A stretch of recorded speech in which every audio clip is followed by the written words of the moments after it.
네, 하나님 말씀은 갈라디아서 2장 9절입니다. 갈라디아서 2장 9절입니다. 제가 말씀을 읽도록 하겠습니다.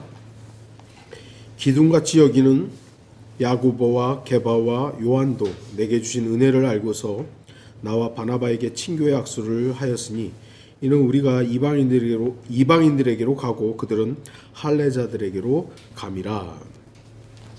오늘 말씀의 제목은 기둥 같은 성도입니다.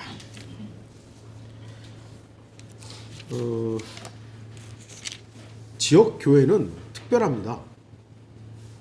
왜냐하면 세상의 모든 단체나 모임처럼 자신들의 이익이나 친목 또는 인물 중심으로 모이거나 서로의 정보를 나누고 공유하기 위한 단체가 아니기 때문입니다.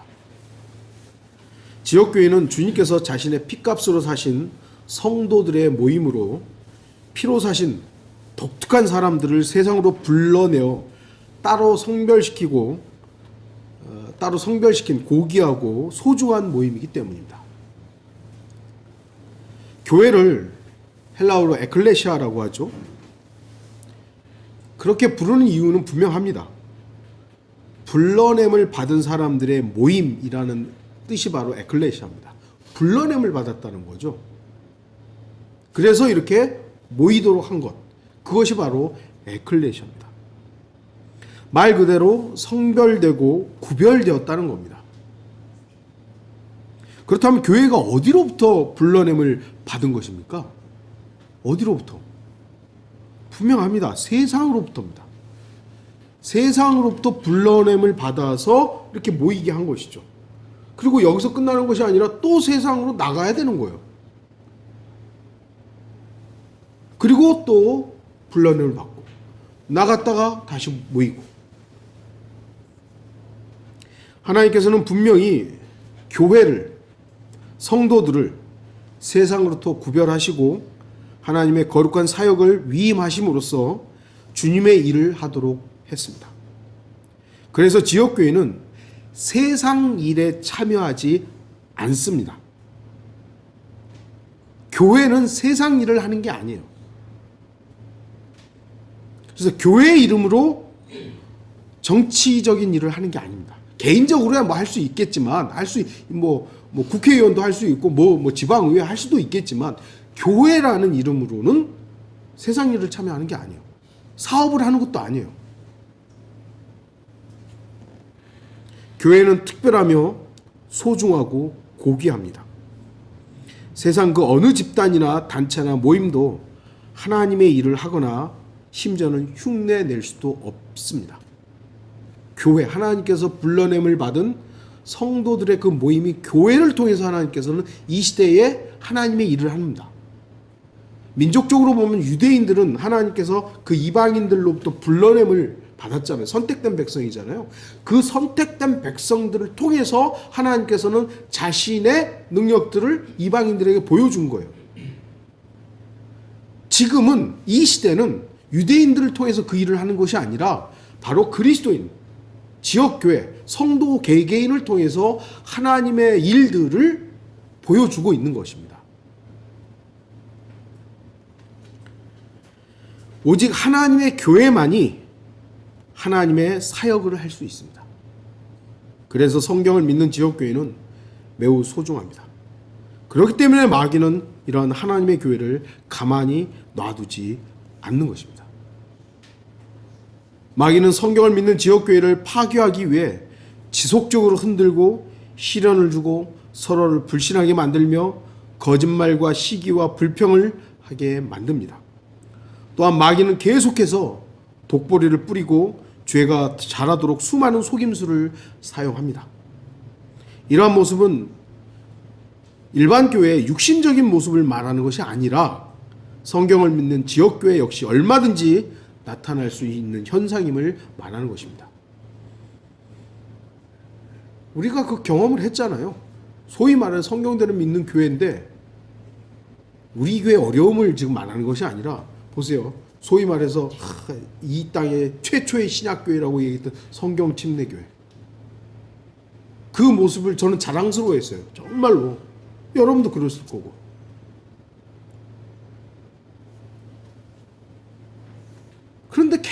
계속해서 이런 일, 저런 일, 무슨 일 생기더니 교회가 뿔뿔이 흩어지고 또 교제를 한다 안 한다 막 잘라냈다 막 쫓아냈다. 왜 이런 일들이 일어납니까? 어떤 의미에서는 그 교회가 하나님의 사역을 했기 때문이에요. 그래서 마귀는 가만히 안 두는 거예요. 계속해서 여러 가지 방법으로, 심지어는 목사를 육신적으로 만든다거나 성도들을 육신적으로 만든다거나 죄가 침투한 부분들을 묵과하게 만든다거나 이익을 위해서 뭔가를 한다든지, 자신들의 이익을 위해서 뭔가를 한다든지. 성경을 믿는 지역교회라고 해서 항상 강성한 것만은 아닙니다. 오히려 더 많은 공격들이 있을 수 있는 것입니다. 누구나 죄를 지으면 죄의 종이 되는 것입니다. 교회, 지역교회도 마찬가지입니다. 저도 마찬가지고 여러분도 마찬가지고 죄를 지으면 그냥 죄의 종이 되는 겁니다. 교회도 얼마든지 육신적인 교회가 될 수 있기 때문에 우리는 주의해야 되는 것이죠. 고린도 교회가 그 모습이었고요. 하지만 내가 속한 지역교회만이 유일하고 특별해서 다른 지역교회는 모두 틀렸다거나 잘못되었다고 주장하는 것은 주님께서 핏값으로 사신 몸인 교회를 아주 잘못 이해하는 주장일 뿐입니다. 우리가 보세요. 고린도 교회를 육신적인 교회라고 했는데 하나님께서 그 교회를 없애버리라고 했습니까? 그런 적 없어요. 요한계시록에는 7교회 중에 칭찬받은 교회 빼고 나머지는 다 책망을 받았는데 그런 교회 없어져라. 물론 촛대로 옮긴다 이런 표현들은 환란 때 교리적인 부분들이고요. 그 교회가 뭐가 문제가 있으니까 그 교회는 존재하지 말아라. 없애버려. 이랬습니까? 그런 식으로 주님께서 말씀하신 적은 없어요. 물론 주님께서 예루살렘 교회를 흩으셨지만 예루살렘 교회 자체가 없어져 버리진 않았어요. 지하로 들어가고 박해를 피해서 숨어 있긴 했습니다만, 우리가 어떤 지역교회를 말할 때 그 지역교회가 나와 좀 다르다. 저 교회는 우리 교회와 다르네? 다른 거예요. 다른 거. 좀 이따 말씀드리겠습니다만 틀린 교회도 있죠. 당연히. 우리가 지금 한국 땅에 수십만 개의 교회가 있는데 그게 다 하나님의 핏값으로 하신 교회라고 할 수는 없잖아요. 하지만 나와 다르다고 해서 그건 틀린 거고, 우리 교회만 베델 독립침례교회만 유일한 교회고 우리 교회만 정말 성별을 완벽하게 한다. 그런 엉터리 주장을 하면 안 되는 겁니다.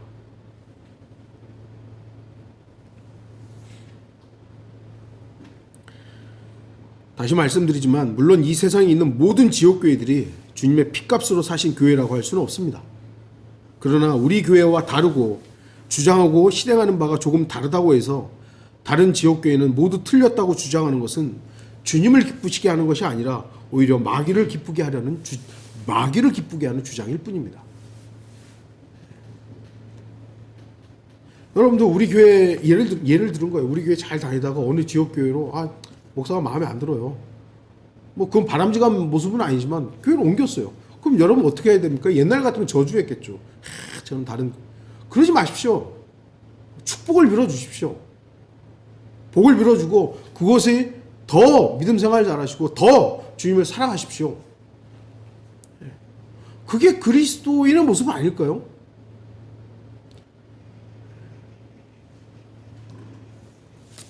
성경을 믿는 지역교회의 중요성을 강조하여 바른 성경과 바른 교리를 강조하고 가르치는 것은 우리가 지속적으로 나아가야 하는 방향입니다. 그래서 저는 누구를 만나든 한글 킹제임 성경이 바른 말씀이라고 저는 말할 것이고 주장할 것이고 가르칠 것이고 세대적 진리에 근거한 교리들을 얘기할 것입니다. 그러나 그 사람이 그걸 안 받아들여요. 그럼 마귀 자식입니까? 그렇지는 않다는 겁니다. 그 사람이 세대적 진리를 좀 거부하고 후천연주를 주장한다. 후천연주는 분명히 비성경적이죠. 틀린 것이죠. 그럼 그 사람 마귀자식으로 제가 정죄해야 되는 겁니까?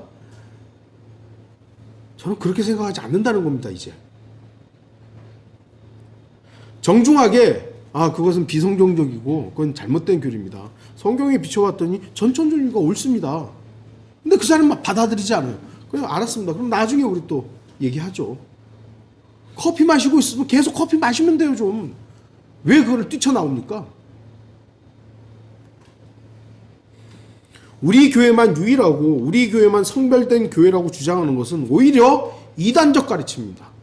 오히려 그렇게 설교하고 그렇게 가르치는 목사가 있다면 여러분 나오세요. 저는 뭐 지역교회를 지금 얘기하면서도 그런 교회는 나오라고 얘기하는 것은 그건 이단 가르침이기 때문이에요. 이단이기 때문에. 다르게 가르칠 수는 있지만 우리만 유일하다고 하는 것은 교주가 되는 겁니다. 교주. 사이비가 되는 거예요. 그런데 오래 있으면요. 본인도 계속 그렇게 됩니다. 이게 좀 제가 격양이 됩니다만 오늘 본문에는 중요한 단어가 등장합니다. 기둥같이 여기는 기둥. 기둥이란 단어는 여러분도 잘 알다시피 아주 중요한 부분입니다. 어떤 건물도 기둥 없이 세워지는 건물은 없습니다. 집에도 기둥은 필수이고 기둥 없는 건물은 있을 수 없습니다. 집이나 건물에 있어서 기둥은 반드시 필요합니다. 그 기둥을 얼마나 튼튼하게 세웠느냐에 따라서 많이 올라가잖아요.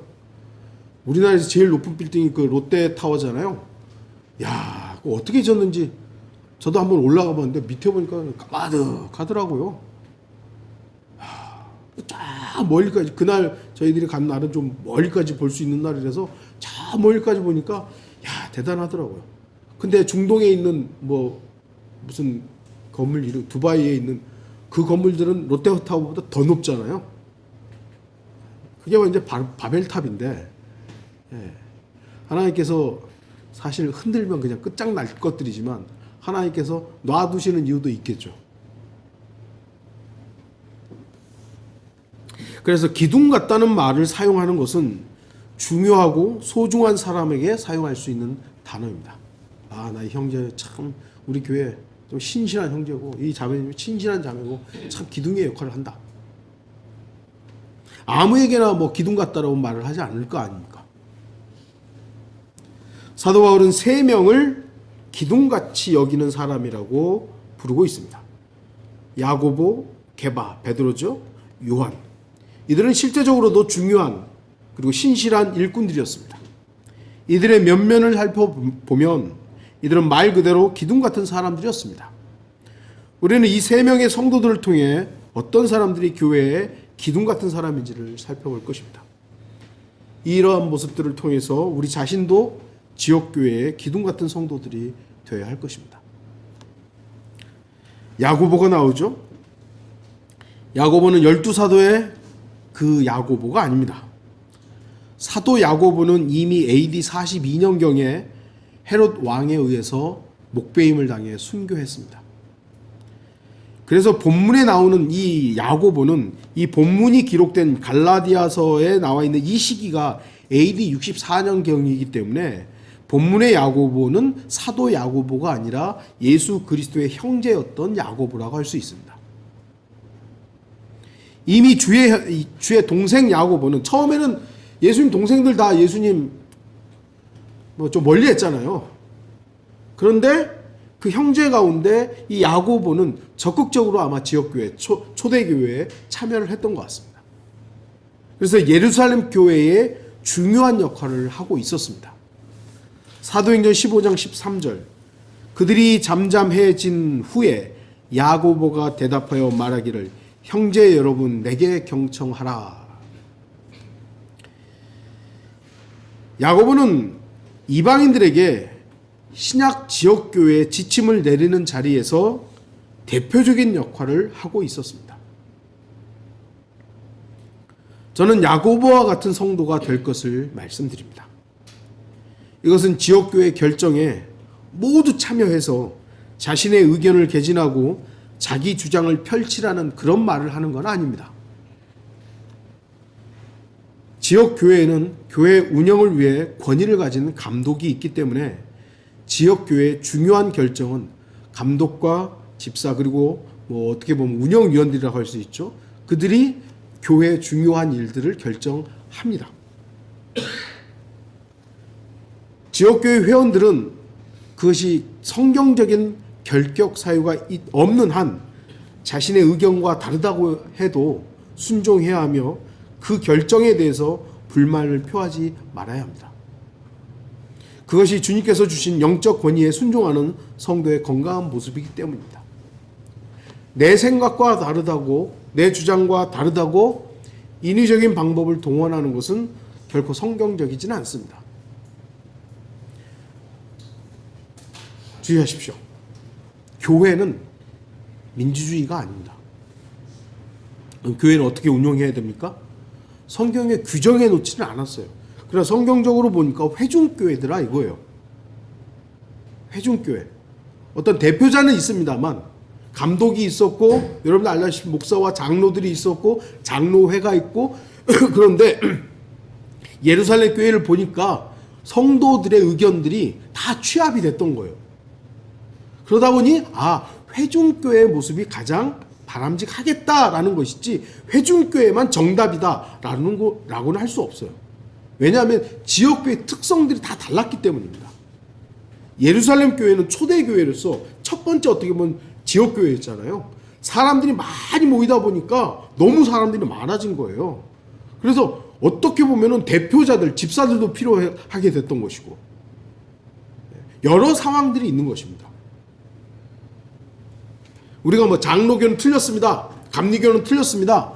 우리 침례교만 맞습니다. 이거는 교회의 어떤 운영의 방침이기 때문에 장로교가 틀린 게 아니고 침례교가 맞는 게 아니라 교회를 어떻게 운영하느냐의 방법의 차이일 뿐이에요. 그런데 문제는 뭐냐면 장로교가 칼빈주의라는 비성경적 교리를 사용하기 때문에 그래서 그 부분을 우리가 지적해야 되는 거예요. 감리교도 알미니안주의라는 비성경적 교리를 가르치기 때문에 그 부분을 우리가 뭐라 그러는 것이 감리교 자체, 뭐 장로교 자체 그걸 우리가 비난하는 것은 아니어야 합니다. 여러분 구분하셔야 돼요.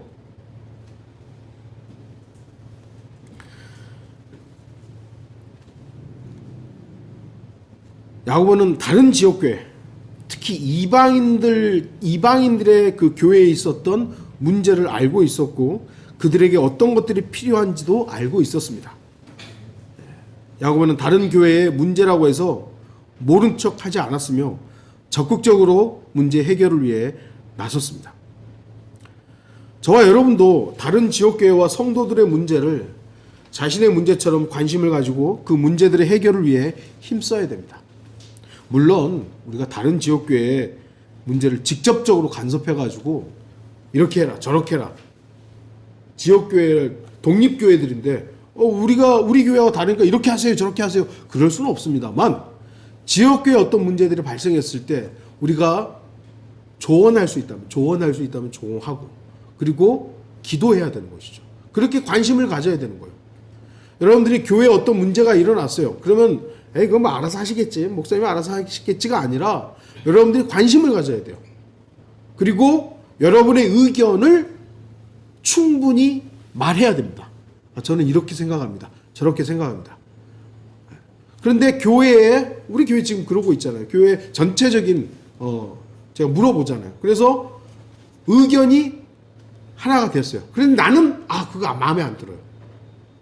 그래도 교회의 결정이라면 그것을 따를 수 있어야 되는 겁니다. 따라야 되는 것이고. 근데 가만히 보니까 저 형제가 나하고 똑같은 의견이에요. 여기 형제 자매들은 다 이렇게 했는데 형제님 이리 와봐요. 마음에 안 들죠? 저렇게 하면 안 되는데 목사님 저렇게 하면 안 되는데 이러면 그 교회는 이게 위험한 지경에 가는 거예요. 그러면 안 되는 거예요. 다른 목소리라는 건 의견은 가질 수 있지만 그거를 행사하기 위해서 다른 세력을 규합한다. 마귀에게 틈을 주는 겁니다. 그래서 가능하면 여러분들이 혹여 교회 결정이 나의 마음에 들지 않는다 해도 그것을 순종하면서 따르고 정말 그것이 내가 이거는 정말 아닌 것 같다면 계속 주님 앞에 기도하십시오. 그럼 주님께서 그것이 그 형제의 의견이 맞다면 언젠가는 바꿔줄 거예요. 저는 분명히 그렇게 믿습니다. 우리는 지역교회를 위해서 관심을 갖고 다른 지역교회를 위해서 더욱더 적극적으로 기도해야 됩니다. 그래서 제가 간혹 가다가 다른 지역교회 일들을 여러분에게 말씀드리는 이유는 다른 교회 그 교회를 위해서 기도해 달라는 겁니다. 기도하자는 것이고, 어떤 지역교회 이러한 문제들이, 이런 일들이 있었는데 우리가 우리 교회 일 아니니까 관심 끊으세요. 목사님 왜 자꾸 다른 교회 얘기하세요? 그것이 아니라 같이 기도하자는 겁니다. 그러한 성도는 교회의 기둥 같은 성도입니다. 내 교회만 생각하는 것이 아니라, 야고보는 자기 교회만, 예루살렘 교회만 생각하는 것이 아니라 이방인 교회의 문제들을 듣고 그 문제들을 어떻게 해야 될 것인가를 조언할 수 있는 사람이었어요. 그런 사람이라면 자기 교회의 문제에 있어서도 관심을 가지고 임하는 사람인 것입니다. 여러분은 야고보와 같은 성도가 되어야 됩니다. 교회의 문제들에, 교회의 일들에 관심을 가져야 됩니다. 또 한 사람은 사도 베드로입니다. 우리가 잘 알고 있다시피 많은 사람들이 예수님을, 베드로를 수제자라고 부르죠. 그러기에 합당한 사람입니다. 물론 그가 주님을 부인하기는 했지만 그의 열성은 다른 제자들을 능가했습니다. 요한복음 6장을 보면 수많은 사람들이 주님을 따랐습니다. 그러나 주님께서 생명의 빵에 관해서 설교하자 이거 너무 어렵다, 이게 도대체 무슨 말이냐 하면서 주님의 교리를 더 이상 따르지 않는 사람들이 생겨나게 되었습니다. 요한복음 6장 66절, 그때부터 제자들 중 많은 자들이 물러가고 더 이상 주와 함께 다니지 아니하더라. 그때 주님께서는 제자들에게 묻습니다. 너희도 가려느냐? 많은 사람들이 주님을 따랐습니다. 주님께서는 12명의 사도들의 반응이 궁금했습니다. 수많은 제자들이 따라오는데 주님께서 생명의 빵에 대해서, 생명의 양식에 대해서, 생명에 대해서 말하니까 이거 너무 어려운데 무슨 소리 하면서 막 떠나가는 거예요. 그러니까 제자들은 12사도에 너네도 가려느냐? 그렇게 묻는 것이죠. 그때 베드로는 신앙의 간증을 합니다. 주여, 우리가 누구에게로 가오리까? 주님께는 영생의 말씀이 있나이다. 우리는 주께서 그 그리스도 곧 살아계신 하나님의 아들이심을 믿으며 또 확신하나이다. 엄청난 신앙의 간증이죠. 비록 베드로가 나중에 3번에 걸쳐 주님을 부인하긴 했지만 그의 열성과 믿음의 고백, 믿음은 초대교회의 기둥으로서 손색이 없는 사도였던 것입니다. 사도 베드로가 돌이킨 후의 행적은 사도행전에 자세하게 기록되어 있습니다. 베드로는 주님을 위해 열성을 지속적으로 내었고 주님의 교회를 위해 목자로서 살아갔습니다. 베드로전서 5장 1절에서 6절, 좀 깁니다만 제가 읽겠습니다.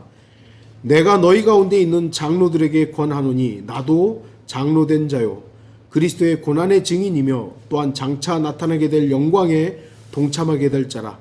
너희 가운데 있는 하나님의 양무리를 치고 돌보되 마지못하여 하지 말고 자원함으로 하며 더러운 이익을 위하여 하지 말고 준비된 마음으로 하며 하나님께서 맡겨주신 자들을 지배하려 하지 말고 오직 양무리의 본이 되라. 그리하면 목자장이 나타나실 때 너희가 시들지 않는 영광의 멸류관을 받으리라. 이와 같이 너희 젊은이들아 장로에게 복종하라. 너희 모두가 서로 복종하고 겸손함으로 옷 입으라. 이는 하나님께서 교만한 자들을 대적하시고 겸손한 자들에게 은혜를 주심이니라. 그러므로 하나님의 능하신 손 아래서 겸손하라. 때가 되면 그분께서 너희를 높이시리라. 사도 베드로는 목자장이신 예수 그리스도께서 맡기신 자신의 양떼를 지배하려 들지 않고 본으로서 잘 목회를 했던 것입니다.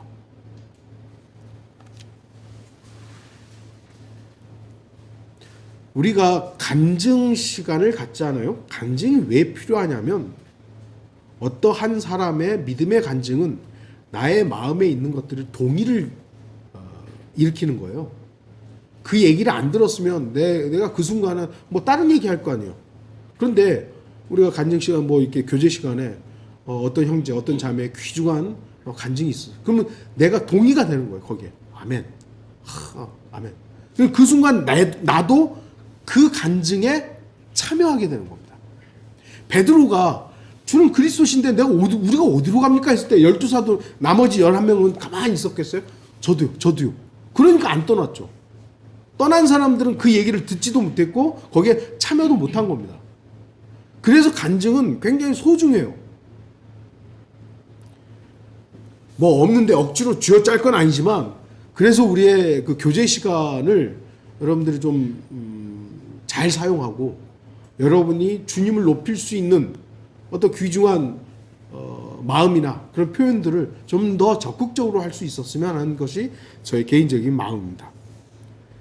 그리고 사도 베드로는 성경의 권위를 최우선에 놓았던 사람입니다. 베드로 후서 1장 15절에서 21절 좀 깁니다. 한번 또 읽겠습니다. 또한 내가 떠난 후에라도 너희가 이러한 것들을 항상 기억할 수 있도록 내가 힘쓰겠노니 우리가 우리 주 예수 그리스도의 능력과 오심을 너희에게 알게 한 것은 교묘하게 꾸며낸 이야기를 쫓는 것이 아니라 그의 위엄의 목격자들이었기 때문이라. 지극히 큰 영광으로부터 이러한 음성이 그에게 들려오기를 이는 내 사랑하는 아들이요 그 안에서 내가 매우 기뻐하노라 하실 때에 그가 하나님 아버지로부터 존귀와 영광을 받으셨느니라. 이 음성은 우리가 그와 함께 거룩한 산에 있을 때 하늘에서 나온 것을 들은 것이라.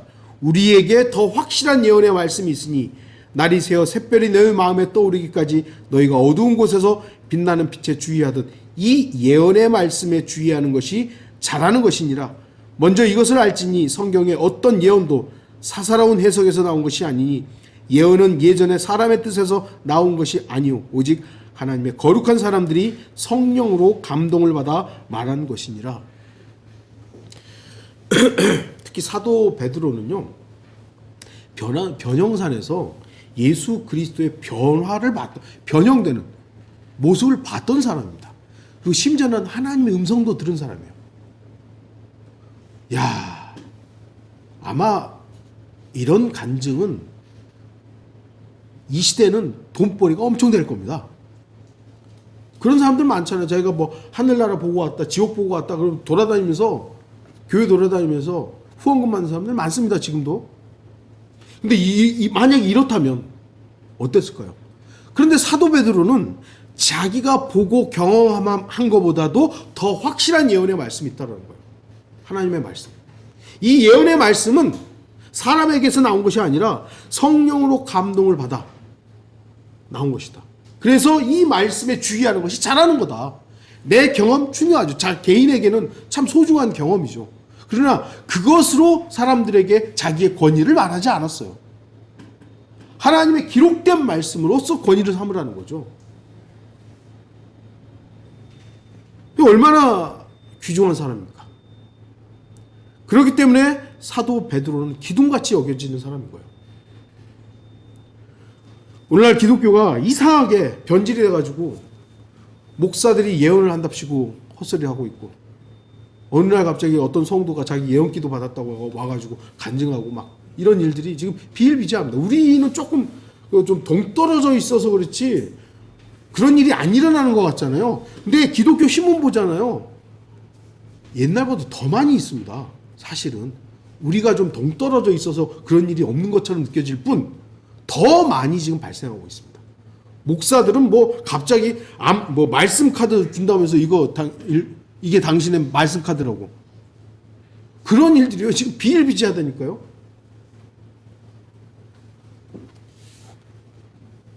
하나님의 일에 믿음의 열성을 내고 하나님의 말씀을 최종 권위로 믿는 사람은 지역교회 기둥 같은 성도입니다. 여러분들이 예수 그리스도로부터 받은 믿음의 간증들, 귀중한 그 간증들을 우리 교제 시간에 하고 그 자신의 권위를, 최종 권위를 하나님의 말씀에 두고 있다면 그 성도는 기둥 같은 성도입니다.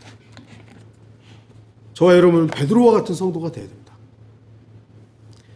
마지막으로 사도 요한입니다. 사도 요한 역시 언급할 필요 없이 초대교회에서 가장 중요한 사람입니다. 여러분도 들어봤겠지만 사도 요한은 사랑의 사도라고 불립니다.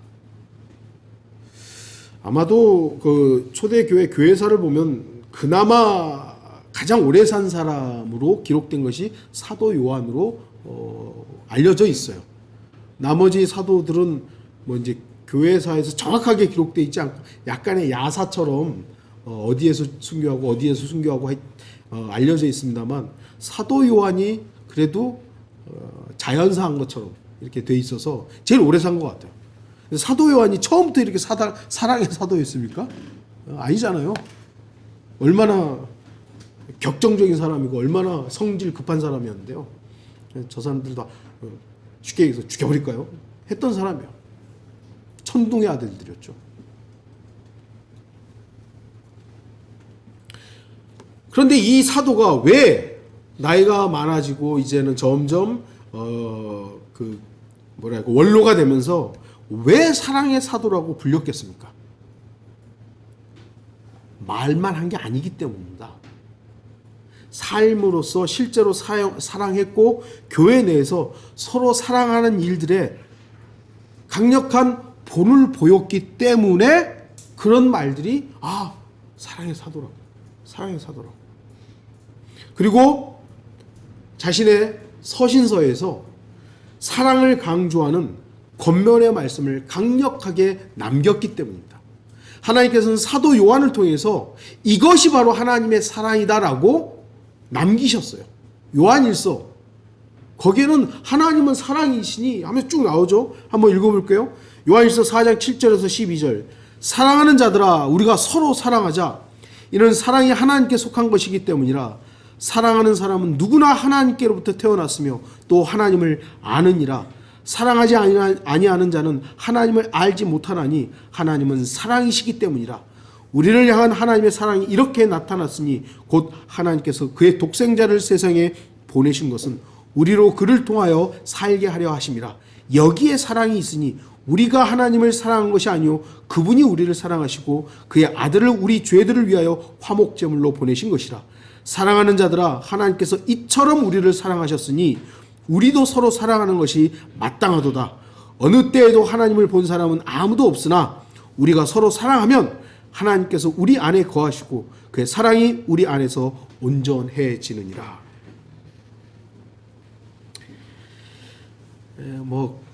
좀 깁니다만 사랑을 요약하면요, 우리 죄들을 위하여 화목제로 보내셨다. 이게 사랑입니다. 사람들이 생각하는 사랑과는 좀 다릅니다. 물론 그러니까 하나님의 속성 가운데 사랑이 있기 때문에 사람들이 사랑하는 건 다 그 쓰레기야. 이건 아닙니다. 하나님께서도 인간들의 사랑이 하나님의 속성을 반영하는 거기 때문에 우리는 그 사랑을 인간의 사랑이기 때문에 다 쓰레기야 하는 건 아닙니다. 그러나 인간들이 추구하는 사랑과 하나님이 제시하신 사랑에 차이가 있다는 것은 알아야죠. 그래서 우리는 서로 사랑해야 합니다. 왜입니까? 이 그리스도인의 죄를 위해서도 주님이 죽으셨고 나를 위해서도 주님이 죽으셨다면 그 사람은 어떠하든 하나님의 사랑의 대상이었어요. 그럼 나도 그 사람을 사랑해야 합니다. 그래서 서로 사랑하는 것이 마땅합니다. 마땅해요. 그런데 나와 의견이 다르고 다른 교회로 가고 목사를 반대하고 누구를 미워했다고 해서 저희 마귀 자식 이건 마땅한 게 아니에요. 내가 그렇게 말하는, 내가 그렇게 생각하고 용서하지 않음이 하나님의 사랑을 대적하는 거죠. 그래서 우리가 가장 먼저 하는 것이 그 사람이 구원받았느냐를 먼저 점검하는 이유가 그런 것들이에요. 당신 어떤 성경 쓰십니까?가 아니라 구원받으셨습니까? 그것이 확인됐다면 그러면 일단은 그걸로 된 거 아닙니까? 그 사람도 그리스도인이고 나도 그리스도고 주님이 이 사람을 사랑했고 나를 사랑했다면 이제 이 사람을 사랑하는 것이 마땅한 거예요. 교리가 좀 틀려요? 그건 어떻게 보면 하나님이 다루셔야 될 부분이지 내가 저 교리 나하고 교리가 다르네? 어이씨 저 마귀 자식이네? 우리가 이전에 그랬다면 그거 좀 내려놓고요. 예. 일단은 마땅한 것부터 해야 됩니다. 마땅한 것부터. 마땅하다는 게 뭐예요? 그건 당연히 해야 된다는 겁니다. 처음에도 말씀드렸듯이 틀림과 다름을 잘 구분하십시오. 이 사람이 자기 구원받았다고 하는데도 그래요. 아멘. 형제님이시네요. 그런데 다르게 예수님 말고도 다르게 구원받을 수 있죠 한다면 더 이상 그 사람과 내가 교제할 수 있는 것은 없어요. 그럼 우리 다음에 얘기하죠. 그건 분명히 비성경적이고 예수 그리스도 이외의 구원의 길이 있다면 그건 잘못된 겁니다. 형제님, 구원받으신 형제님이라고 해도 그 부분에서는 제가 형제님을 인정해 줄 수는 없습니다. 같이 교제하기는 힘듭니다. 이 선에서 끝내면 돼요. 이 마귀 자식아 이래야 될 필요까지는 없잖아요. 여러분은 이 자리에 있는 그 누구보다도 주님을 더 사랑하십니까? 그거는 좀 양보하지 않았으면 좋겠습니다. 난 그래도 저 사람보다는 좀 덜 사랑, 그런 거 아니라요. 여러분이 가장 주님을 사랑하셔야 됩니다. 그 누구보다도 내가 주님을 더 사랑한다. 이 고백이 여러분 돼야 됩니다. 사도 요한이 그러지 않았을까요?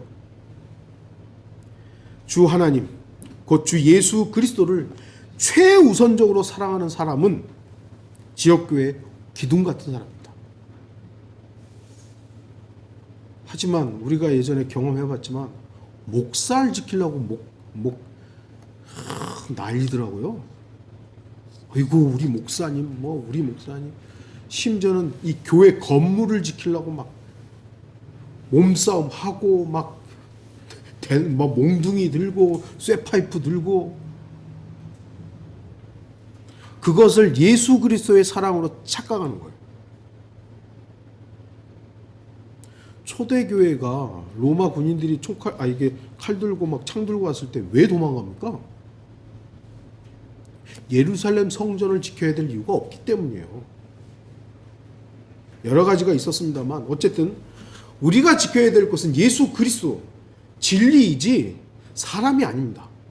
물론 우리가 가족도 보호해야 되고 누가 우리 교회 지체를 와서 때리려고 그러는데 형제 좀 봐주세요 이런 건 아니죠. 왜 때리세요? 왜 그러십니까? 라고 대항을 하지만 그것이 예수 그리스도를 지키는 하나의 모습일 수는 있지만 그것이 절대적인 건 아니라는 겁니다. 잘 구분하셔야 되죠. 그런 지혜는 누가 주는 겁니까? 그냥 주님이 주시는 거예요. 좀 결론을 맺겠습니다. 저는 저와 여러분들이 이 지역교회의 기둥과 같은 성도가 되기를 바랍니다. 여러분은 이 지역교회의 기둥과 같은 성도이십니까? 지역교회에는 기둥이 많아야 됩니다. 이 말은 헌금 많이 내는 사람이 많아져야 된다. 그걸 말하는 게 아닙니다. 물론 헌금을 많이 한다는 것은 그 지역교회 일정 부분 기여하는 바가 있죠. 물질을 가지고 우리가 교회 사역들을 하기 때문에. 하지만 자칫 잘못하면 하나님이 아닌 물질에 주목하는 육신적인 교회가 될 수 있기 때문에 우리는 주의해야 됩니다.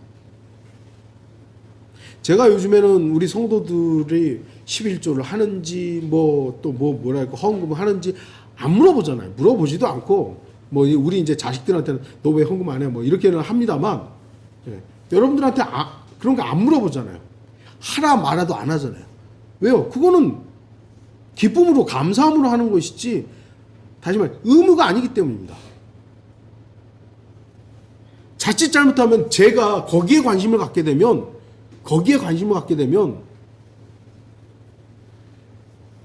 주인이 바뀌는 거예요. 여러분들은 우리 교회 재정 보고에 대해서 관심을 가져야 됩니다. 나 헌금했으니까 끝났어가 아니라 관심을 가지고 어떻게 물질들이 사용되는지, 이 교회 필요들이 무엇인지 관심을 가져야 됩니다. 하지만 돈이 주인이 아니라는 것을 분명히 기억하십시오. 돈이 주인의 위치에 있지 않도록 항상 정신을 차려야 합니다. 만일 목사라는 자가 헌금 많이 내는 사람을 교회의 기둥이라고 생각한다면 그 교회는 하나님의 사역을 지속할 수 없습니다. 왜냐하면 돈은 하나님이 아니기 때문입니다. 기둥 같은 성도란 주님 앞에 신실한 성도를 말합니다. 맡겨진 사역을 충실히 하는 성도를 말합니다.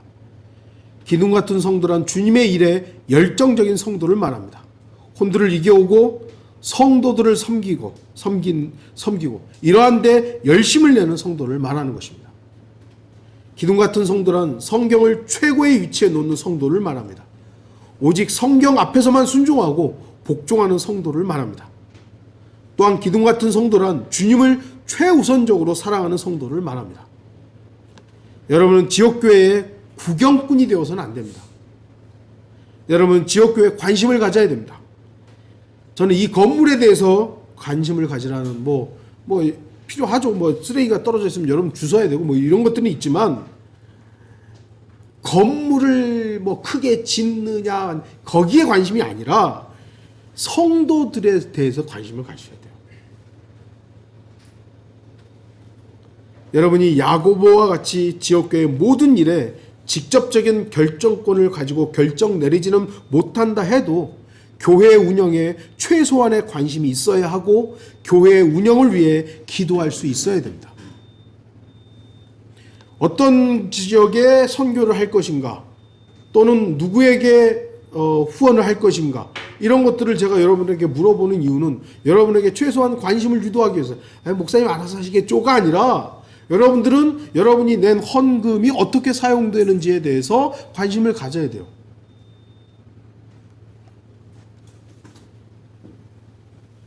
여러분은 지역교회 결정이나 운영에 다시 한번 말씀을 좀 더 적극적으로 참여해야 됩니다. 여러분이 기둥 같은 성도가 되기 위해서는 절대로 구경꾼이 되어서는 안 됩니다. 또한 주님을 위한 믿음의 표현도 적극적으로 하십시오. 아까도 말씀드렸듯이 교제 시간에 물론 듣는 것도 우리 잘 해야 됩니다만 주님께 감사한 일이 있는데 그냥 침묵하고 있으면 그 감사가 공유되지 않으면 무슨 일이 있었는지 모르잖아요. 여러분의 간증은 기둥을 튼튼히 하는 재료가 될 수 있습니다. 베드로처럼 많은 사람들이 주님을 떠난다 해도 여러분의 믿음의 유일한 대상이시고 주체이신 주 예수 그리스도에 대한 믿음의 표현들은 더욱더 적극적으로 하십시오. 주님이 이렇게 해주셨습니다. 여러분 중에 누군가 주님이 지난주에 이렇게 해주셨습니다 하는데 아유 저 사람 자기 자랑하고 있네 그러시겠어요? 아멘. 저도 그렇습니다. 저도 주님이 지켜주셨습니다. 그것이 바로 우리의 간증해야 됩니다. 예전에 그 수련회 가면은 간증할 때 보면 물론 구령 간증 필요하죠. 예, 중요합니다. 그런데 그때 주된 간증이 뭡니까? 어떻게 이 교회로 왔느냐? 킹제임스 성경을 어떻게 알고? 그때는 그게 굉장히 중요한 간증이긴 했습니다만 이게 돌아보니까 자기가 잘났다는 거였어요. 저는 그런 이제 간증이 아니라 주님이 저를 위해서 이렇게 해주셨고 이 일들은 오직 주님만이 하셨습니다라는 간증이 우리의 주된 간증이길 바랍니다. 또한 주님을 사랑하는 데 있어서 그 누구에게도 뒤지지 마십시오. 아까도 말씀드렸듯이 여러분 중에 누가 예수님 제일 사랑하십니까? 그러면 저요 그러길 바랍니다. 그 부분에서만큼은 누구에게도 뒤처지지 않기를 바랍니다. 여러분은 교회의 기둥 같은 성도가 되어야 합니다. 왜냐하면 이 교회가 하나님의 핏값을 주시고 사신 하나님의 교회이기 때문입니다. 만일 이 교회가 비성경적인 실행을 하고 비성경적인 이단 교리를 가르치는 교회라면 여러분은 절대로 이 교회의 기둥이 되어서는 안 됩니다. 절대로 되면 안 돼요. 그러나 이 교회가 성경을 믿는 지역교회로서 하나님의 말씀을 존중하고 하나님의 말씀대로 실행하려고 하고 성도들을 사랑하고 성도들을 섬기고 그 무엇보다도 예수 그리스도를 사랑하는 교회라는 여러분의 확신이 있다면 여러분은 이 교회의 기둥 같은 성도가 되어야 됩니다. 그리고 주님의 사역에 적극적으로 참여할 수 있는 그런 신실한 성도들이 되기를 바라는 것입니다. 다 같이 기도하시겠습니다.